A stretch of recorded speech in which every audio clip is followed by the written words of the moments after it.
Good morning. I just couldn't get the microphone to go on fast enough.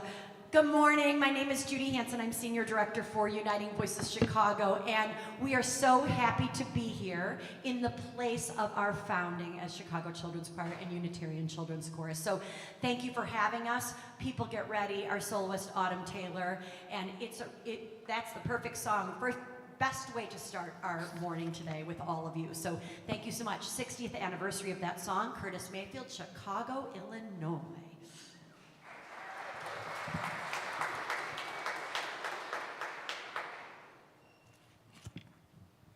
Well, good morning. Thank you. My name's Dave Messner. I'm delighted to be the pastor of this church and to welcome you to our house. We have been here in Chicago. This is so delightful. Hey, Adam, how come the choir isn't this big every Sunday? I love having everyone in the mezzanine, and I'm delighted to have you in the house. We've been here in Chicago since 1836. There wasn't much Chicago here in 1836, but we were here, three of us, singing Curtis Mayfield the best we could. And we have grown in strength and power. This is the original home, as my colleague said, of the Chicago Children's Choir, now Uniting Voices. And it's a source of pride for us. It's like going to your grandparents' house and how they feel when the generations have gone forward and done things they could not have imagined. And maybe you know about that. Maybe you've been to your grandparents' house. We might have some grandparents out there, not judging just by looking at you. But I see some proud grandparents, and that's kind of how we feel when you all, Uniting Voices, come home and visit us here. Indeed, you're here every week. And I come down, because that's my day usually. I get ready for worship, and I'm arranging things quietly over here, and I hear the practicing up here in Hall Chapel, and it brings me joy every week. Occasionally you'll be sitting, meaning you, the parents here in Hyde Park, will sit in this room. I say, it's fine, come sit in this room. And I'll work the room, as I'm about to do now, and say, you're always welcome here.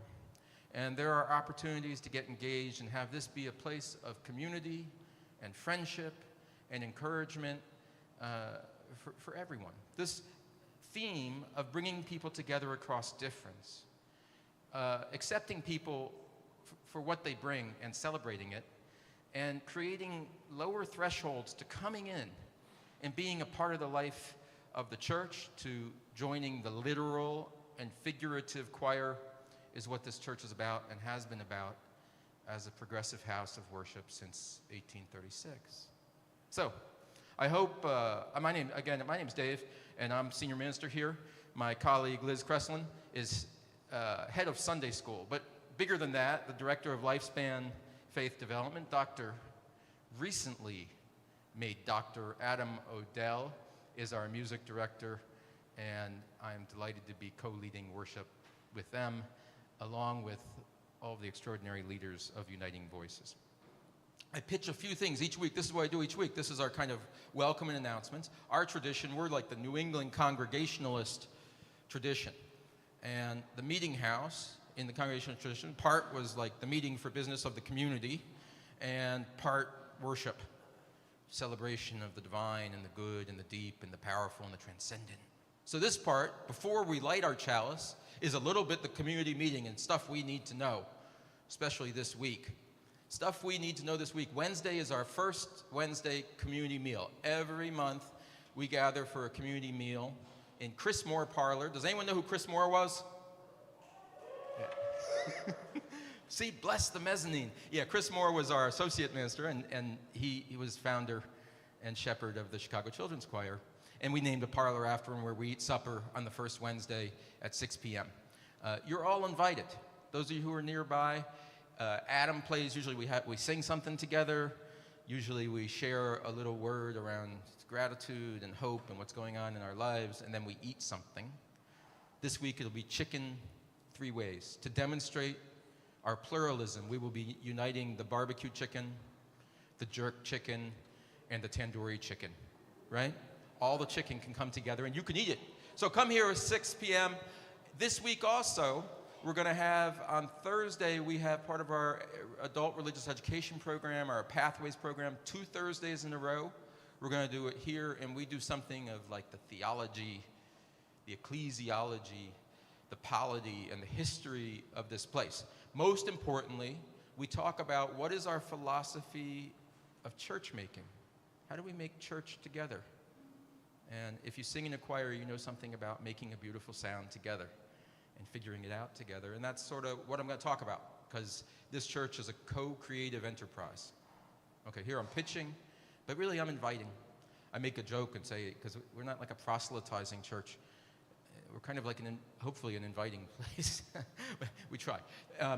If you want to get on the newsletter, Laura Stern, who's a leader of this church, has a clipboard. And you don't know Laura, but you know what a clipboard looks like. Offer up your email, and you'll get it. We won't chase you down. But if you're in the neighborhood, if you're within 20-minute drive of this place, come on out to stuff, whether it's eating the week after, second Wednesdays. We do something every Wednesday night. Second Wednesdays, it's like game night, which might mean chess or D&D or Connect 4, depending on who you are. And also our Good Life seminar, which is a little bit of the Chicago philosophy seminar gone wild here across the street. Okay, so we'll sign you up for that. For everyone here, but especially for all the members and usual attendees here, one of our really important justice initiatives this term is we're partnering with World Relief to be a welcoming and companioning presence for families who are newly arrived in this country. We have 2 families, one of them quite large because it's multi-generational, 2 families who've moved. They're both in Woodlawn, and we got to meet them this week. So what we talked about as theoretical is now real, and we know names and faces and text numbers, and we're going to be spending the next 6 months with them, helping them just get set and feel at home. Both families have a bunch of kids, and who are like in the 5th grade, from toddler up through 5th grade. We've got a bunch of kids who you'll be seeing here in church. And we're going to help them get set up in their apartments. We're going to be working on them learning English, hopefully faster than I'm learning Spanish, but we expect it to be a little bit of a 2-way project. We're going to learn buses, and we're going to learn everything to have a thriving life in Chicago. Apartment setup is the first thing, so I want to plant the seed for all of you. I'm going to put out a note this week of stuff that'd be nice to have in what are good, pretty, very empty apartments. So I'm thinking like it's rugs and art and coffee makers, and I tell you an embarrassing story. They were each given, like a small table, literally this size, for a family from 4 to 8, and 4 chairs that are like from IKEA. And I tell you, the one family was four members of the family and 4 chairs. First thing I did is I said, "So delightful to see you." I sat down with my big body and I broke one of their 4 chairs. And I only know lo siento mucho, right? Like again and again, I feel so shamed and sad. So the first thing we need to do is get them a bigger table and chairs that don't break, and so we can wash away your minister's shame by getting that corrected. Okay, that's what it is. I hope we're all going to have a chance for engagement in that project. Last month, we did our Share the Plate, and so half of everything we gave in church was shared, so we have a fund to kind of get them going on stuff. It takes a lot to start up, if anyone's ever started up. So we're going to hopefully be a booster shot with regard to getting set up in this country. With that, I'm going to turn to Dr. Kreslin for the lighting of our chalice, and that's kind of a marker to entry to sacred time and our worship together. I invite you to join in the reading of our covenant, which is printed in your order of service. Love is the spirit of this church, and service its law. This is our great covenant, to dwell together in peace, to seek the truth in love, and to help one another. Please rise and body your spirit for the singing of our opening song. If you are the type of person who likes to have the hymnal in hand, it is number 395 in our gray hymnal. That being said, I will teach it here by rote, teach to all of you, and then we'll do it in a round as well. So I'll sing first, and then I'll have you join me with the help of Colin as well. Sing and rejoice, Let all things living now sing and rejoice.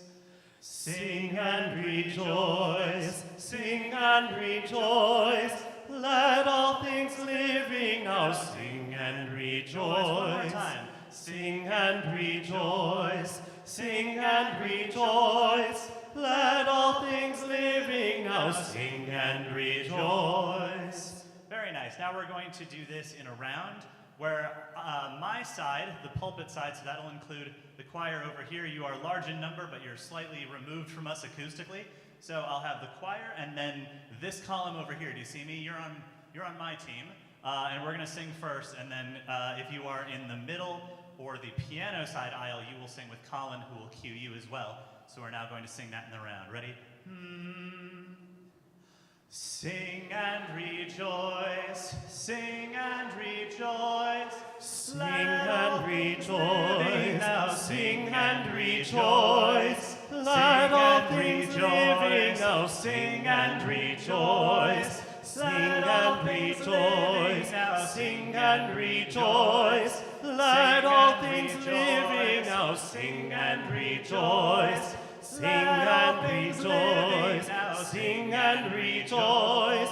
Let all things living now sing and rejoice. Thank you. You may be seated and our worship will continue.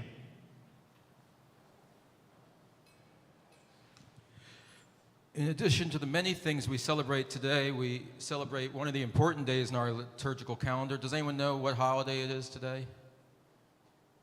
Yeah, May the 4th. Yeah, there we go. Matt had it. May the 4th be with you. Okay, I'm being silly. But I have a text. This is from Yoda. Yoda said, and this is from The Phantom Menace, if you want to check the text. It's in the book in your pews. Fear is the path to the dark side. Fear leads to anger. Anger leads to hate. Hate leads to suffering. So says Yoda. What does it mean to have the Force with you in this place? And I want to lift up this idea in this goofy way, that part of it is not to live fearfully. That what we do when we come together in church and in worship, that word worship, by the way, is from Middle English, which means worthiness, to lift up that which is most worthy. We come together in a way in worship that we might feel less afraid in the world, less afraid of our neighbor because we come into this house and we sit next to them in this pew, less afraid that people won't receive the gifts we have to offer because we bring 50 of our friends with us and we sing out loud whether we're on key or not. That's directed to me, not to you. You were on key, but I kind of sing a little bit off. I turn the mic off and Adam covers me. I hide behind Colin. We employ professionals just for me to hide behind and sing. So we can be fearless in the place to bring a little bit of who we are. We can be fearless in this place, I hope, to note the worthiness of what we ourselves bring in terms of gifts, even if they're not the gifts that the person next to us brings. We can feel fearless in this place to come forward and try something new. And music is like the most powerful way we demonstrate that in this sacred space. One of the things that's extraordinary about Adam's music leadership here is that you don't get to do a solo by being the best in the choir only. Colin's a ringer. Colin's a ringer, I just got to say. But in the choir, you'll get called forward. Or in the church band, we have a house band. And if you come forward and say, I haven't played since high school, but I play the trumpet, you'll be doing a trumpet solo in about a month. And that's this kind of place. And it's true for the music. It's also true for who we hand the microphone and give them a chance to speak. You'll hear our young people speak. You're going to hear Bella speak in a few minutes. It's true when we serve others and we're cooking the Wednesday dinner. You want to help cook? Come. You want to be in charge of cooking? You might be able to do that too. It's a place where you're invited to step forward and live with less fear. Live with less fear about yourself and live with less fear in your community. And I feel like this is a season We all need more fearlessness, more courage, and more encouragement. More encouragement. That's what I'm going to preach on today. That's what we're declaring as worthy today. And I welcome you to this celebration of life. Come, let us worship together.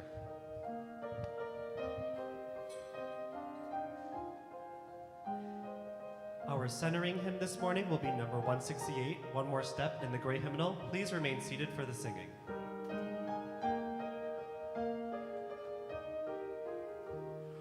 One more step, we will take one more step, till there is peace for us and everyone will take one more step.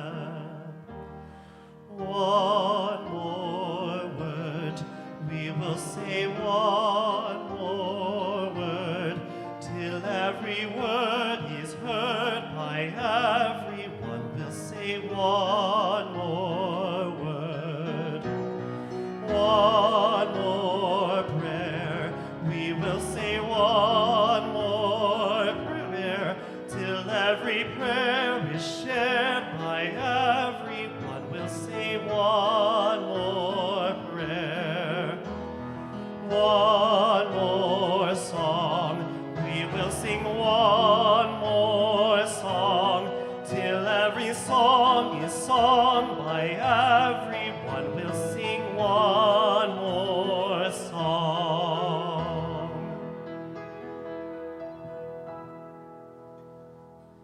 At this point in our service, I would invite forward any young people or young at heart who would like to get a closer view on our story today to come right up and sit on the rug. You can sit right across the front of the rug here if you want. I have a story for us today about a little girl.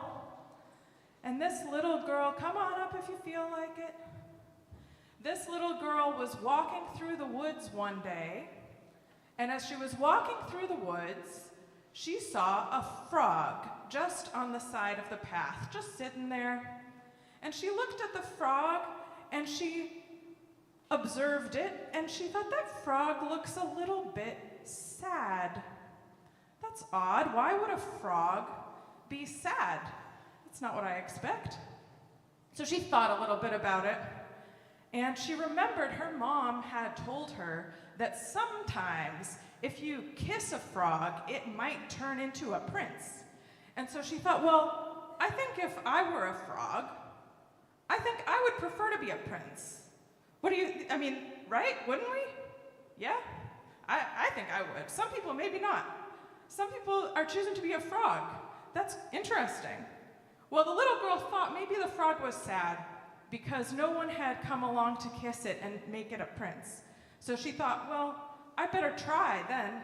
So she picked it up and she looked at it and she gave it a nice kiss right on the top of its head. And it was still a frog sitting right there in her head. What did we really expect? And it looked at her with a big smile, and she looked at it and she said, I'm so sorry, Froggy. I wasn't able to make you into a prince. And the frog looked at her and it said, thank you so much. The little girl was a little bit puzzled. She said, why are you thanking me? I didn't even make you into a prince. You're still a frog. And the frog looked at her with a smile and it said, well, you didn't make me into a prince, but you made me into a happier frog. And with that, she let it jump down the path with a smile on its face.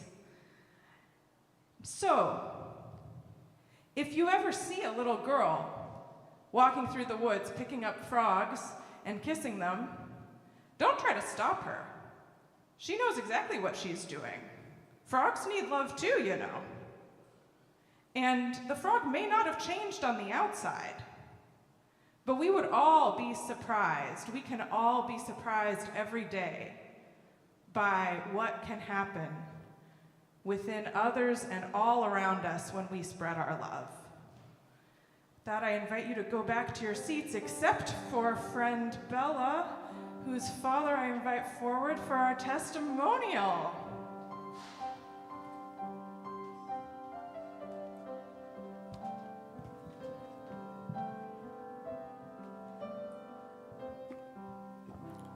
Good morning. My name is John Herring, and this is my daughter, Bella. Hi, Bella. We've been asked by Reverend Dave and the Pledge Committee to talk a little bit about why we're members of this church and why it's important for everyone to pledge. So I will be honest with you. I'm not completely sure why I stepped foot in this church about 2 years ago. I'm a recovering Catholic and an ardent atheist, and the only thing I've ever been devout about on Sunday mornings is a big cup of coffee and the Sunday Times Sunday crossword puzzle. But I had a gripping late 40s midlife crisis and thought maybe a change of routine on my Sundays is just what I need. In the short time I've been a member here, I've joined the choir. I spearhead the holiday card drive for prisoners in Illinois. I'm a fill-in audiovisual assistant for Adam, and I'm also a regular bell ringer. The bell ringing came about because, as you all know, you can't say no to Joan Peterson when she asks you to do something. So why on earth would I jump headfirst into such a lifestyle change? Well, it's because First U offers an experience where the faces, the life experiences, the skill sets are ones that I find refreshingly diverse, nurturing, and even inspiring. This is a place that provides music, conversation, meaningful learning experiences, maybe a warm meal, and most importantly, a space to listen and to be heard. I believe that we are living in unprecedented times where it's urgent that all of our increased support will allow us to speak louder and stronger in a voice not just for our community, but for all of the people outside of those doors, so that together we can effect real and meaningful change. I have a short story that I want to tell, something that happened recently that I think kind of sums up why we all come here. A few weeks ago in choir rehearsal, one of the section leaders commented that I blend pretty well with my fellow bass, Jim Proctor. I said jokingly, well, you know, neither of us are really sure of the right notes we're singing, but if we just sing quietly enough, we'll hear the other person and we'll figure out what the heck we're doing. Jim laughed, everyone else laughed, but I think there's something to be learned from that experience, which explains why we're all together in this room. If we sit quietly for a moment, really listen to the person next to us, realize that we're trying our best to connect on something that we share together, then maybe we can create a beautiful, harmonious moment together, and in the process, maybe even change the world a little bit. But don't take my words for it. Listen to what Bella has to say. Bella, come on up.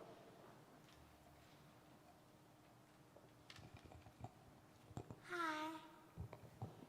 Man, I just love this church, don't you? There are many reasons why. First, it feels like my whole family is here. Second, I have lots of friends here, like my best friend here, Inez. I also have lots of older friends, like Reverend Dave and Liz. Also, I love the classes here. There's no way to describe them. Last, I hope I can come here for many years. Thank you.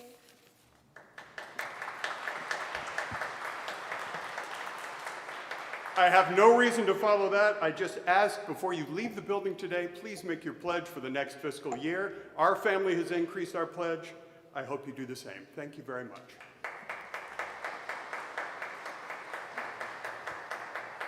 And now to target that is going to those who are part of this community, so do not feel squeezed into pledging for the coming year, which is our circular practice here if you're here today with Uniting Voices. So, thank you. Good morning. We can go for it. Go ahead.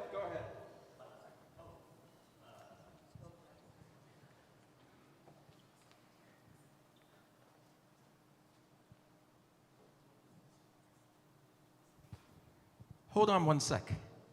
Let me just understand if everyone's on the same order of service here. What's that?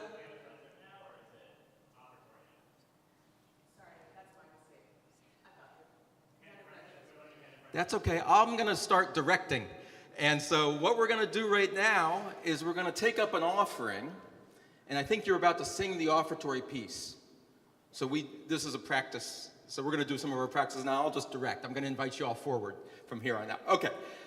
We pass the plate and take up an offering, and as I said, we every month try and share it 50-50 with ministries of embedded in the church, and then organizations out in the world, so-called secular organizations that we think are rowing with us in the same direction.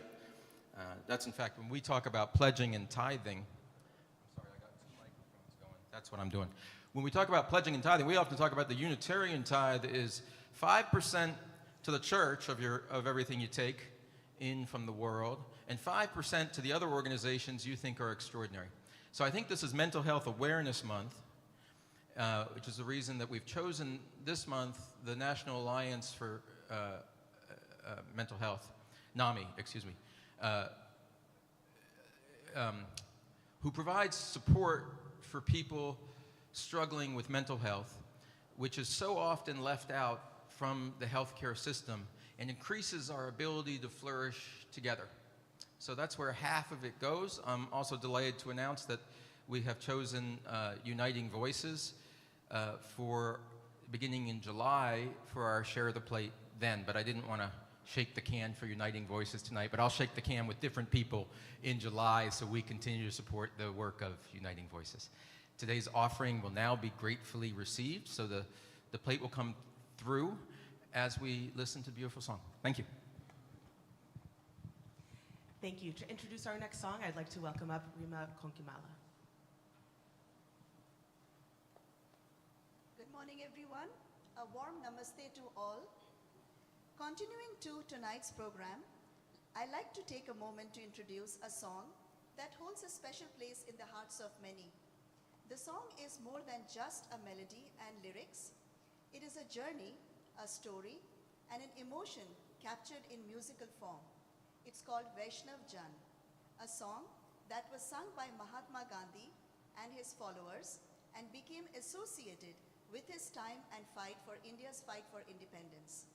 In a nutshell, the song means one who is a Vaishnav, feels and understands the pain of others, does good to others, honors and praises the entire mankind, especially to those who are in misery and does not let pride enter his mind, does not speak of all others and keeps his words, actions and thoughts pure. This is a friendly bhajan from the 15th century and written by Narsin Mehta in the Gujarati language. This song we are about to embark is on a journey through the timeless masterpiece, Vaishnav Jan. As the notes fill this air, let them take you on a voyage through the depths of human existence and experience, touching upon themes of love, resilience, and glory to the Almighty. This song has the power to evoke memories, stir emotions, and perhaps even bring a tear to your eye or a smile to your face. Whether you're hearing it for the first time or it's a cherished favorite, I invite you to immerse yourself fully in this beauty and let it resonate with you. So without further ado, let's welcome Rogers Park Neighborhood Choir as they bring to life this timeless classic song, Vaishnav Jan. Thank you so much.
From Raina Maria Rilke.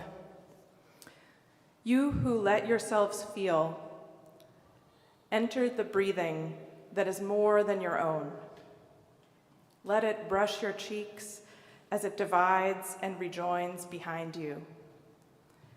Blessed ones, whole ones, you where the heart begins, you are the bow that shoots the arrows, and you are the target.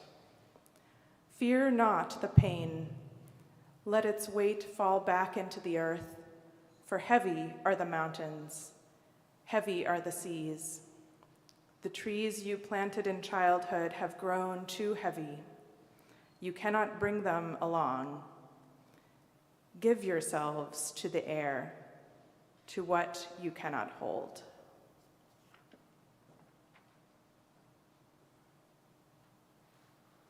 Now, if I may, what I'd like to do, in our practice, we usually have a little time of greeting one another in the service. I'm going to invite you to do that now. As during that greeting time, I'm going to invite the choir to move deftly into position while greeting one another. And then, without introduction, we'll sing, and then recede without word, and I'll preach a word, is the way we got it. Now, we do some different assignments here for the so-called passing of the peace. You can say, may the fourth be with you. You may say, may peace be with you. Or you may whisper to someone you know or do not know one piece of music that moves your spirit. Any genre, any time. And they'll take that home and listen to Spotify in the car home. Let's take a minute and greet one another. You can rise up. You can make some noise. It's all right.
Show, kind of run. I just, it's just it's supposed to happen. It's awesome. What's going to happen is Adam's going to play these back. That's how they know to sit back down. And then you just let whenever you feel like you just let it rise up.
Thank you for that amazing gift.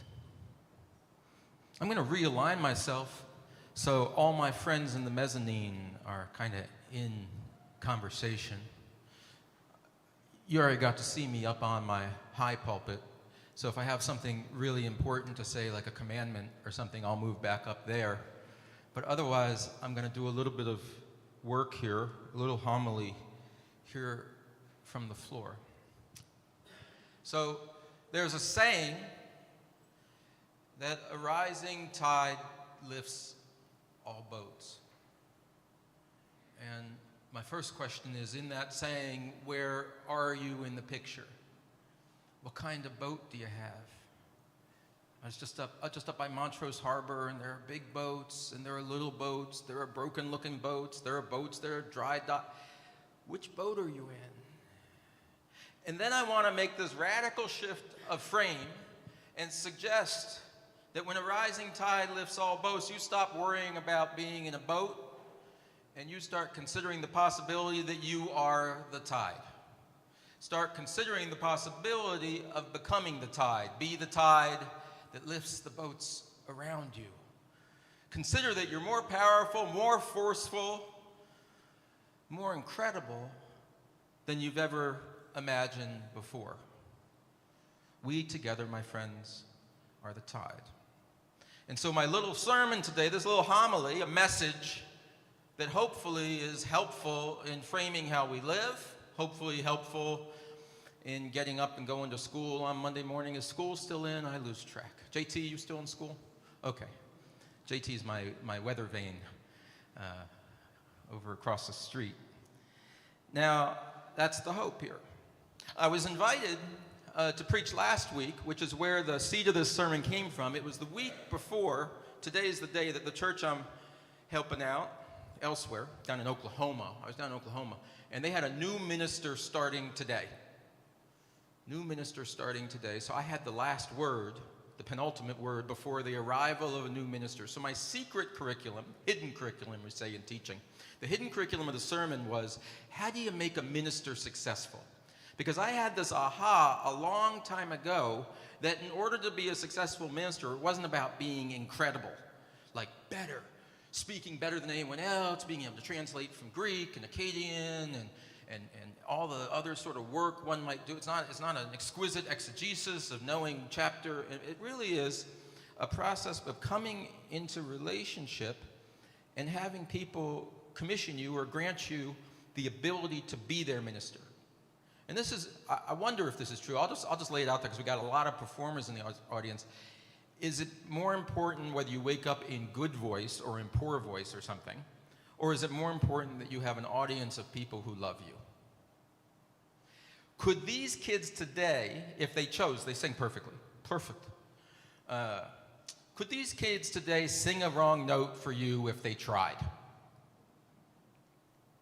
Would you not receive the gift of the music that comes out, even if it's not your style? I don't know what you whispered to your neighbor, which is, I like the Grateful Dead. Here, there's a confessional space. I like the Grateful Dead a lot. I wish they'd sing some Grateful Dead music. Okay, that's fine. And then when they didn't sing any Grateful Dead today, and I'm sorry, were you sad? No, because you have commissioned this group of young people, and I include Colin and Adam. You've commissioned them to share their gifts, and we receive them with gratitude. When you go to grandma's house, I'm obsessed with grandparents today. When you go to grandma's house for supper, are you not going to love that food? You got it. Because you're prepared to receive the food of the table of your mother, of your family, of your people, with gratitude and hunger and a little bit of forgiveness when she burns it. I'm the cook in my house, so I didn't mean that to be all paternalistic. I'm the cook, and sometimes I'm like, shoot, I don't know that that turned out. I did green Thai curry yesterday, and shoot, I don't know if that turned out like I've tasted it from all the other places in the world you'd get green Thai. It tasted like something else, and my wife, gosh, bless her heart, she's here somewhere. She ate the plate of it, didn't say a word. That's what it is to be received in love. So what I mean to say, is she protesting? Is she out here? Shh, pretend I didn't bring it up.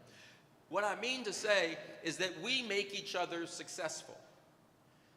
How do we do that? Right? Sometimes it's by simply having a heart that is open and receptive to what the other person is going to offer. You don't know what I'm going to say. This is the thing. I'm eccentric amongst our ministers. It's a very big thing to put the sign on the wayside pulpit. Say, or in the newsletter, people say, I want to know what you're preaching about. What's this going to be about? Who cares? It's going to be awesome. I want you to think of it. I'm mom's food.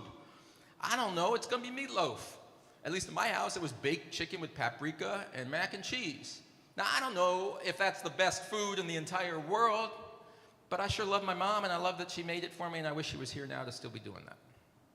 It's the best food in the world to me. And so there is a way in a family, and make no mistake, we are a kind of family, crazy family brought together by will, passion, and compassion. In a family, it is about nurturance. It is about nurturing the gifts each of us have, right?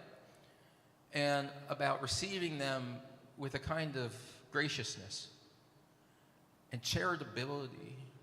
Across the street, I was talking to University of Chicago. This is a very U-Chicago infused place. I think there I was taught this idea, and forgive me, if I turn sideways, it's because I want to talk to this audience too.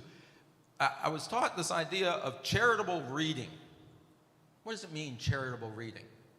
Is that every book that you open, every book, and this applies to every song that you hear, every testimony you receive, assume that at the heart of it is a powerful and important message born of someone's good heart and the energy they have to share it with you.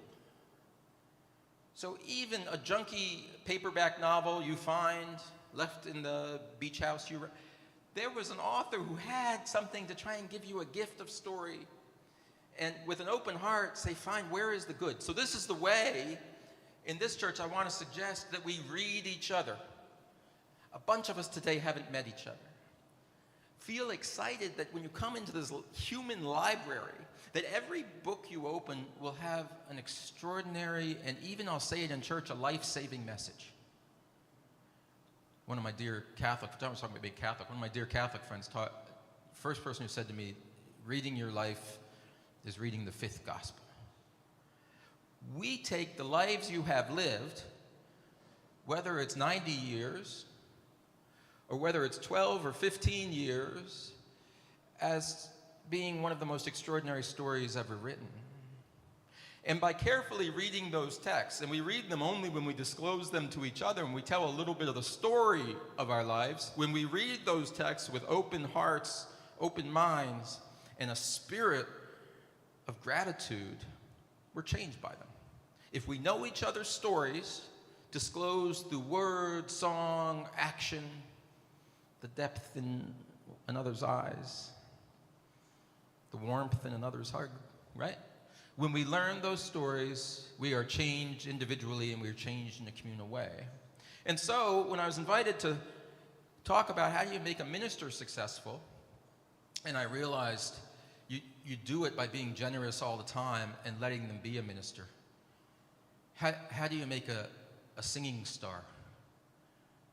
How did I don't know, Aretha Franklin become Aretha Franklin? I love Aretha. That's a church story. There had to be a day, a first day, I don't know who it was, and her father was a pastor, so I have this story in mind. There had to be a first day that Aretha got up and sang.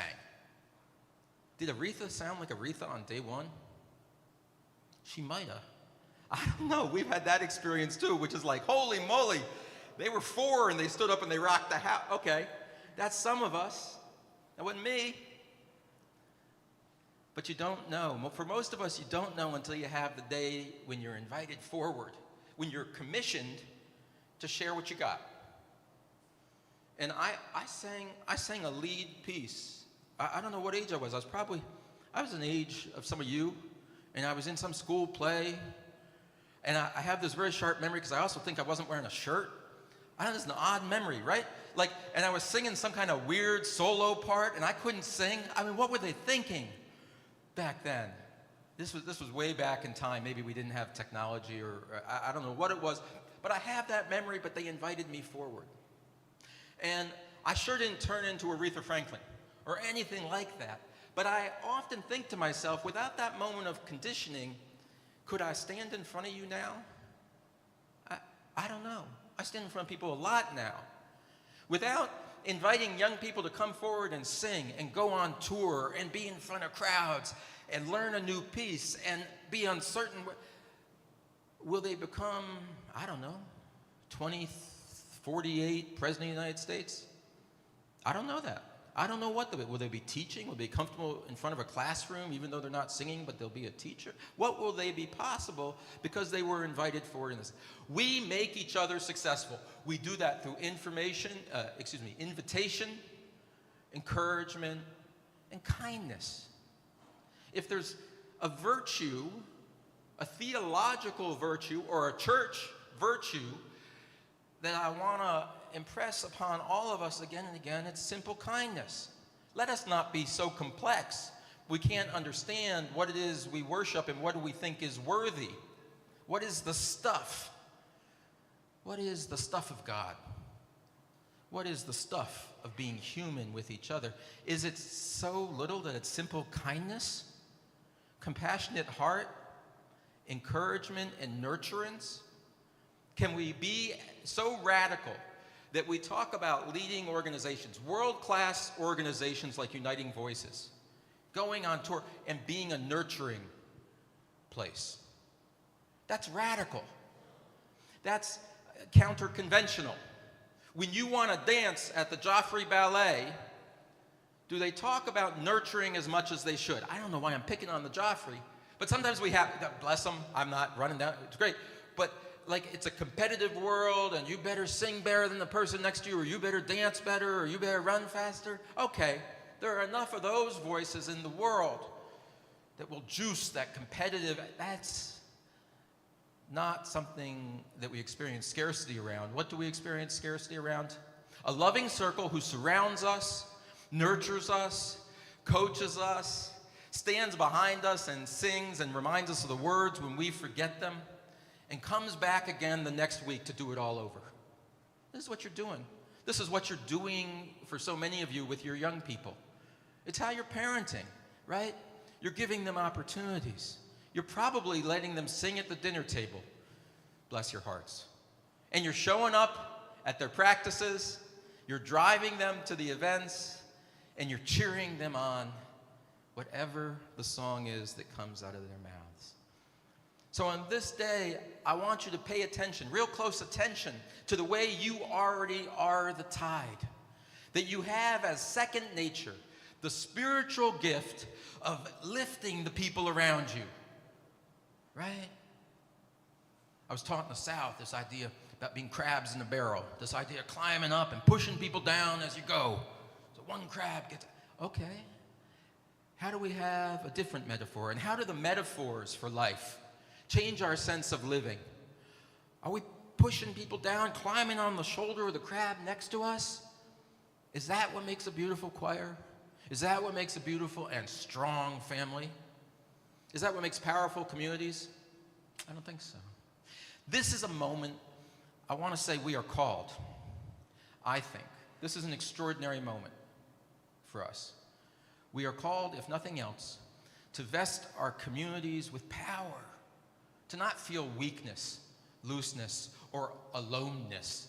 The time for that, it's not this season. This season is a time to gather up your people, unite the voices around you into a powerful song that can be heard, to come with a message of beauty, to come with a message of nurturance, to come with a message of mutual care and success making. Be the tide on this day. You know how to do it. Find new places, find new boats to lift, and add to the waters. On this day, your other assignment I'm going to send you, and you can tell in coffee hour, you tell each other a story. This is another whisper to your neighbor, but I'm not going to make you do it now. When was there a time in your life that you needed some nurturance and some support, and there's somebody next to you whose name you only learned after they helped you? Got to give a shout out to Mr. B. Mr. B was he the librarian of Bryant Woods Elementary School, and I showed up there and I was a new kid, we moved between first and second grade. Second grade, that means 7 years old. I walked into Bryant Woods Elementary School and I burst into tears in the front lobby. I don't do that all the time now, but I did it at 7 years old. Now, why did I do that? Is it kids are just kids and they do that all? No. It's a thing that happens still. When you walk into a new place, you walk into a new church for the first time and things seem overwhelming and you just stand there and you can't even. Maybe you don't cry out loud, but most of us know what it is to stand at the threshold and you can't even, to not be welcomed into a place. Maybe it's a whole country you don't feel welcomed into. Maybe you got off a bus from the border in Chicago and you can't even, but you got your kids, so you keep going. Anyway, at that moment, when I was overwhelmed, I remember Mr. B, and I'm still Facebook friends with him at least, and he took my hand and he walked me to class. Okay, so that's my little remember the time when. What's the teaching lesson? How do you make people successful? You see moments when they are overwhelmed and not yet tethered to the place, not yet wired in, not yet having a friend in the world, and you extend a hand and you walk with them a bit. I've seen people do this in this church 1,000 times. We have new people come every week, and somebody will find the energy and an in to say, let me walk with you a little bit. Sometimes it's as far as walking to Chris Moore Parlor, which is if you're new here, you don't know where it is, and then we're like, oh, we're all going to have donuts, and they leave you behind. That's my 7-year-old feeling. So sometimes making other people successful is walking with them. Sometimes it's telling them which piece of music we're singing. It's just real simple. Oh, this is the way we do it here. Sometimes teaching people how to do something. I was saying that we're sitting with a family that doesn't yet know how to go grocery shopping in this country, right? Doesn't yet have the language in the place. How many people have come to a new country and not known the language or how to get from We lived in Japan. Oh my gosh. Talk about humbling. And talk about having strangers make you successful. We had people walk us home. They were so worried. I mean, I was 40 years old, and they're walking me home from the bus stop.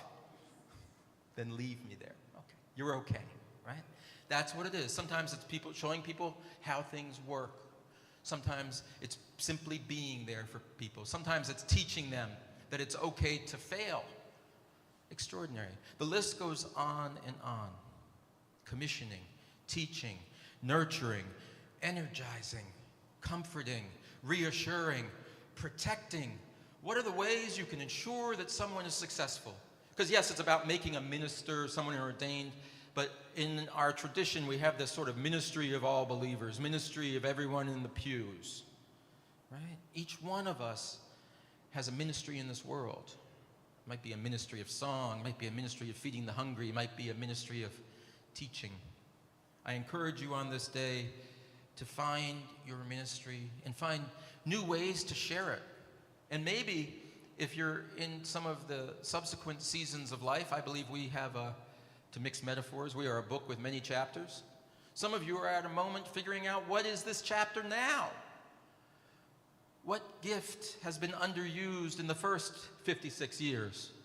Where's my sister? We found out we're born twins separated at birth, 56 years old. That moment, if you've had that moment, 56 years old, I'm sitting with myself, what is my call? And how can I do something in this chapter? Maybe it's entering 8th grade. Maybe it's entering your junior year of high school. Maybe it's entering your 2nd or 3rd year of college. I don't know what it is, but this is an opportunity, an invitation I'm making you to live into your call in a new way, if not a new call entirely. Find a way to use your power because you are powerful people. Find a way to lift up those around you because they're waiting for you. The gift you have to commission, encourage, nurture, protect, love the people by your side. May we do so, and amen.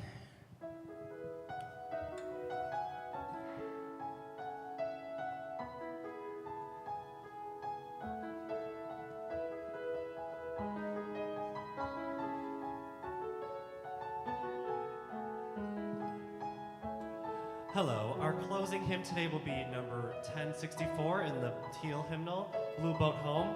Please rise and body your spirit for the singing.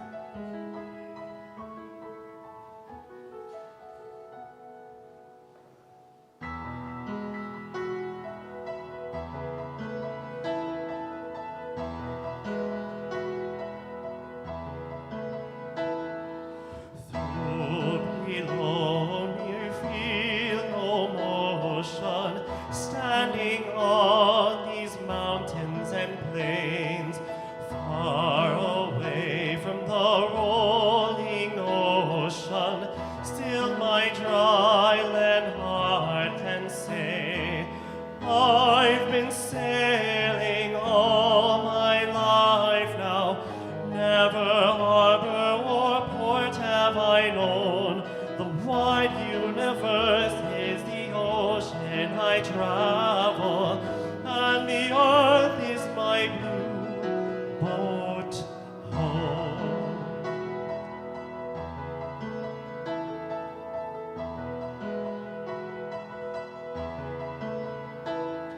Sun, my sail, and moon, my rudder, as I ply the starry sea, leaning over the edge in wonder, casting questions into the deep, drifting here with my ship's companions, all we kindred pilgrim souls, the making our way by the lights of the heavens in our beautiful blue boat home.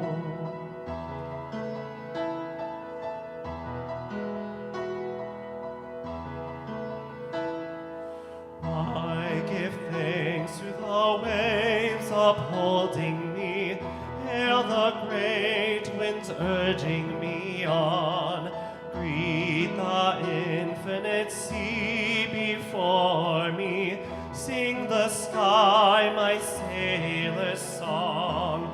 I was born upon the fathoms, never harbor or port have I known. The wide universe is the ocean I travel, and the earth is my blue boat home.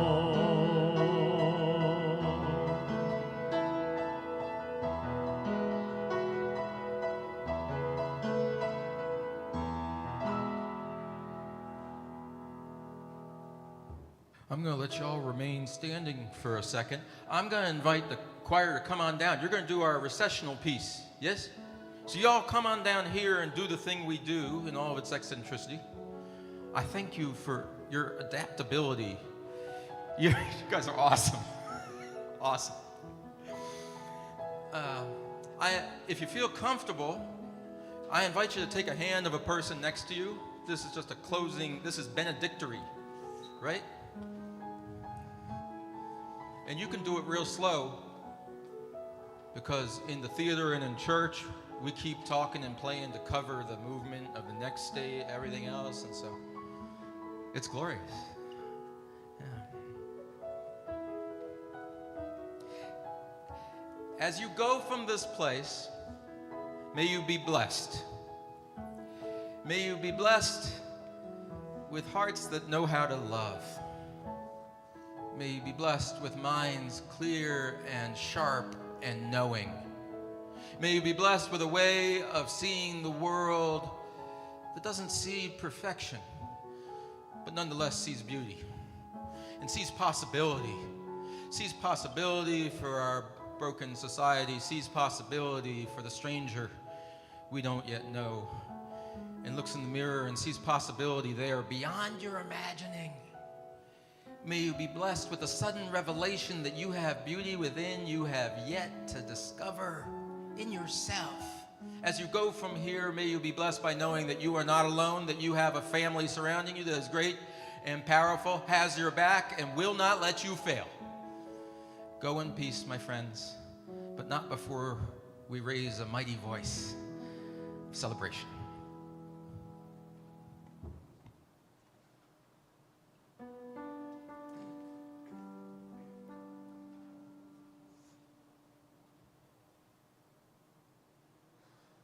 Zadili gindonga za Jericho, Zadili gaziwile, Zadili gindonga za Jericho, Zadili gaziwile, Zadili gindonga za Jericho, Zadili gaziwile, Zadili gindonga za Jericho, Zadili gaziwile, Zadili gindonga za Jericho, Zadili gaziwile, Zadili gindonga za Jericho, Zadili gaziwile, Zadili gindonga za Jericho, Zadili gaziwile, Zadili gindonga za Jericho, Zadili gaziwile, Zadili gindonga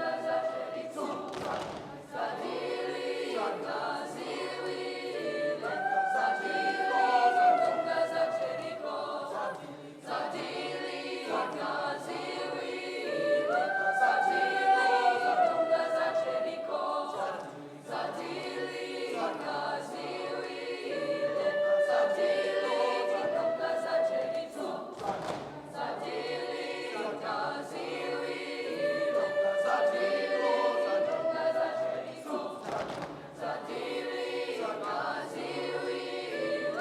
Zadili gindonga za Jericho, Zadili gaziwile, Zadili gindonga za Jericho, Zadili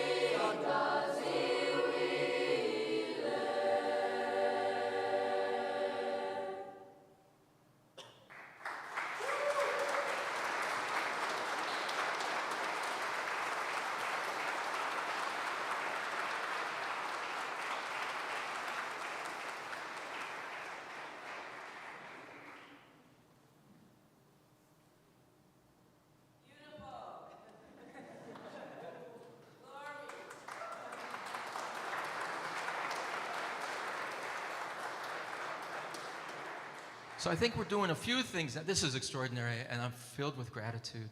Now, we have a couple treats going on. I think we have our coffee hour and some social time up in Chris Moore. We're going to have an after church concert. Let's say at past. Was that? No cake until you listen to the concert. Okay, you don't get your cake now, but we do have, I think we have coffee ready if you want to have a coffee. And I'll get in trouble with my deacons or whatever, my elders, but I'll say you're allowed to drink your coffee in this room during the concert. No. You talk to your bosses. I don't know. I'm saying all of you, if you want to have a lemonade or a cup of coffee during the concert, at 11:30 we got that treat, and then the cake once you've done your work. Okay, thank you so much.